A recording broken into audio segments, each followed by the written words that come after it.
Te doy la bienvenida a este episodio con una mirada de la fe. Entre aproximadamente los siglos XV y XVII, se dio principalmente en Europa y en América un fenómeno conocido como la caza de brujas. Varios miles de personas, sobre todo mujeres, fueron condenadas a alguna forma de ejecución, más típicamente en la hoguera, etiquetándolas como brujas, bajo la premisa de que sus acciones mostraban la presencia de espíritus malignos. Como en muchos núcleos sociales con un círculo de corruptos en el poder, en muchos casos se incluían a personas que simplemente se las consideraba nocivas para sustentar el poder de estos corruptos. De allí que se usa actualmente incluso el término caza de brujas en relación con acciones de algún grupo poderoso que persigue e intenta eliminar adversarios o supuestos enemigos simplemente por no coincidir con su lado del poder. Cuando empezás a conocer el mundo espiritual, aprendés a reconocer que eso de los espíritus malignos no es un cuentito. Hay un famoso dicho: no creo en las brujas, pero que las hay, las hay. Por otra parte, en la Biblia, entre tantas otras cosas, se narra un acontecimiento en el que, en una localidad llamada Gadara, Jesús expulsó del cuerpo de un hombre a una legión de demonios. Luego el hombre quedó libre y sano. ¿Sabes lo que hizo la gente del lugar después de eso? Le pidieron a Jesús que se fuera. Esto te da una pauta de que el punto clave es el miedo a lo desconocido, más allá que sea algo hecho por espíritus malignos o por Dios mismo.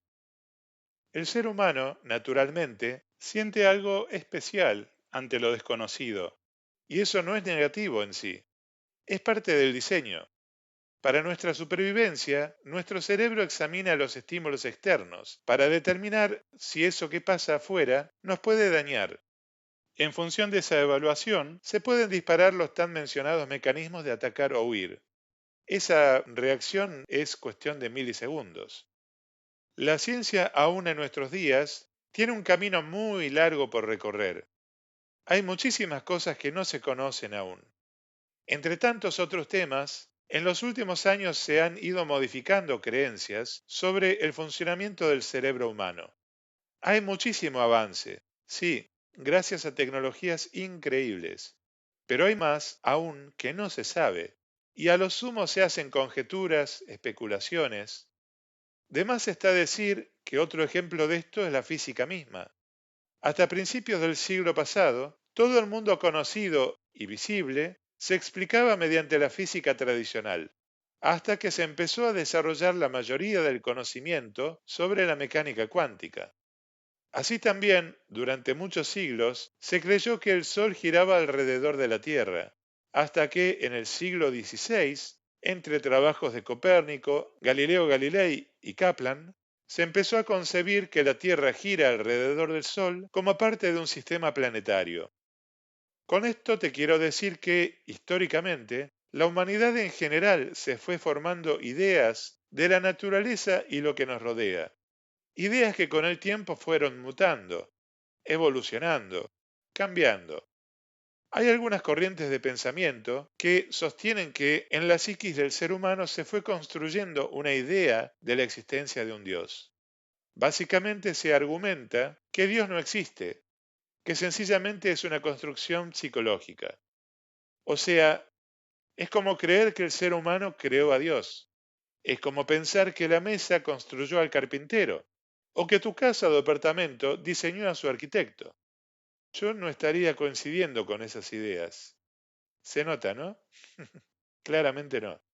Pero no deja de ser válido. Es parte de las creencias que algunos se forman y sostienen durante un tiempo hasta que van descubriendo lo equivocados que estaban. No llamaría tonto a un personaje como el griego Ptolomeo.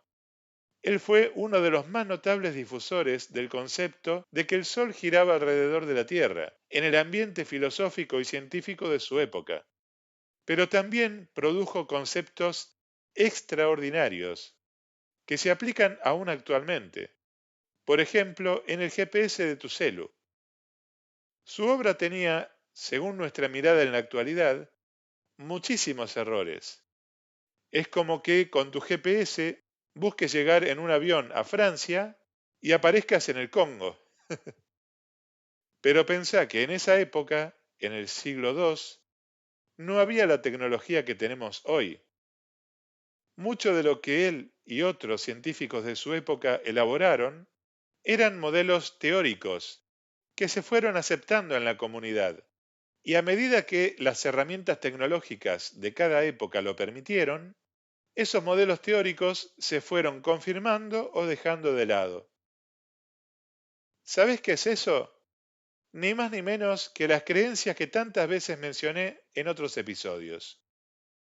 Así también, individualmente, nos vamos formando creencias, algunas acertadas, otras equivocadas, y con el paso del tiempo las vamos reevaluando y eventualmente cambiando. ¿Vos llamarías tonto a un niño por creer en Papá Noel? Porque estimo que en ese caso, tal vez te estarías poniendo también ese rótulo a vos mismo, a vos misma, ¿no? En el mundo que un niño va conociendo, se va formando creencias y mientras va creciendo, las va modificando. El punto es, creo que nos basta mirar la inmensidad del mar, la inmensidad de una montaña y tantos fenómenos de la naturaleza, como también aprender a ver los pequeños detalles, el funcionamiento de una célula y las partes de un organismo, como para rendirnos a la existencia de Dios. Y si bien tratamos por todos los medios, con toda la tecnología, de entender a Dios, es tan inmenso que no podemos. Aún con todo el coeficiente intelectual y las supercomputadoras más poderosas de la Tierra, no podemos ni siquiera acercarnos a una infinitésima parte del conocimiento de Dios y de su poder sobre todo lo que existe. Allí es donde entra la fe. ¿Qué es la fe? ¿Es lo mismo que esperanza? No. La fe es la certeza de lo que no se ve. Una cosa es creer en Dios, otra cosa es saber que Dios existe. Una cosa es creer en que, como se dice a veces como una frase hecha, Dios te ama. Otra cosa es saber y poder reconocer las manifestaciones de su amor hacia vos. Una cosa es creer que Dios es omnipresente, todopoderoso y omnisciente, o sea, que está en todos lados, que todo lo puede y que todo lo sabe. Otra cosa es saber, por experiencia, que en todo lo que haces, donde sea, allí está su presencia y su poder con vos. Y el desafío, el gran desafío, el enorme desafío de la fe, está en los momentos de dolor, de tristeza, de miedo. Cuando está todo bien, es muy fácil creer en Dios, claramente. Cuando el bote se hunde, cuando todo se pone negro, ahí es cuando se muestra tu fe. Si te quedas con las frasecitas de sobrecito de azúcar, de que Dios es bueno, Dios te ama, Dios está en control, Dios todo lo puede, más allá de que todo eso es cierto, y ante el primer problema, enfermedad, muerte de un ser querido o cualquier otra situación que te afecta, ya te saltan los pensamientos de queja, de que no sabes si Dios existe, de que cómo puede ser, si es un Dios tan bueno que pase esto, que permita esto. En este caso, es como que tu fe tal vez no esté muy firme. Esto es parte de cómo te relacionás con Dios. Cuando está todo lindo, todo bien, ¿quién es Dios para vos? ¿Una estatuita que tenés en tu mesa de luz? ¿Un adorno en forma de cruz con la figura de un tipo clavado? ¿Un hincha que quiere que hagas algunas cosas y no hagas otras? La fe es un tema sumamente amplio. Daría para hablar varios días. La esperanza, por otra parte, como su nombre lo indica, es esperar. ¿Esperar qué? Cuando esperás un colectivo en la parada, ¿por qué lo esperás? Porque sabés que existe un servicio programado por el cual un conjunto de vehículos llamados colectivos circulan con cierta regularidad. No tenés dudas, sabés que va a llegar. Entonces, simplemente esperás a que llegue. No hay mucho más que explicar al respecto. Puede haber habido, tal vez, algún accidente a muchas cuadras de allí, por lo que el colectivo no llega, o se tuvo que desviar y pasa por otra calle. Pero sabes que si no fue ese día, incluso, será otro día. Sabés que pasará. En lo espiritual, cuando sabés, no solo crees, sino que sabés que Dios existe, sabés y conocés las manifestaciones de su presencia, de su poder y de su amor, es cuando esperás que te pasen cosas buenas, muy buenas. ¿Pueden no pasar? Claramente. ¿Puede haber desvíos? Ciertamente. ¿Pueden pasar cosas malas? Seguro. Pero a diferencia del colectivo desviado, Dios conoce y controla todo el panorama completo y sabe que a veces esperás algo que en realidad no te conviene o no es conveniente para alguien más a tu alrededor. A medida que vamos creciendo y que vamos conociendo más de cerca la experiencia de relacionarnos con Dios, mejor es lo que esperamos. Pero también nuestra fe se muestra en aceptar y confiar en que si no pasa lo que esperamos, Dios sabe por qué y siempre es para bien.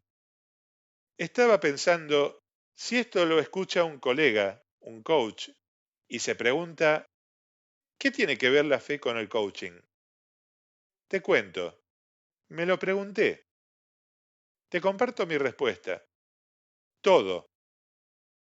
Ese entrenamiento que tenemos de escuchar atentamente, de buscar las preguntas que ayuden al otro a mirar en su interior, nuestras otras competencias y distinciones. Nunca sabemos qué resultará de un proceso. Simplemente creemos y confiamos. Y creo que somos simples herramientas de Dios para ayudar al otro en un momento de su vida. Te regalo algunas preguntas para tu reflexión. ¿Qué tan presente lo tenés a Dios en tus momentos de felicidad? ¿En qué o en quién pones tu fe? ¿Sobre qué basás esa fe? ¿Frases y creencias heredadas o en tu experiencia con Dios? Muchas gracias por tu atención. Alejandro Barrio Nuevo, coach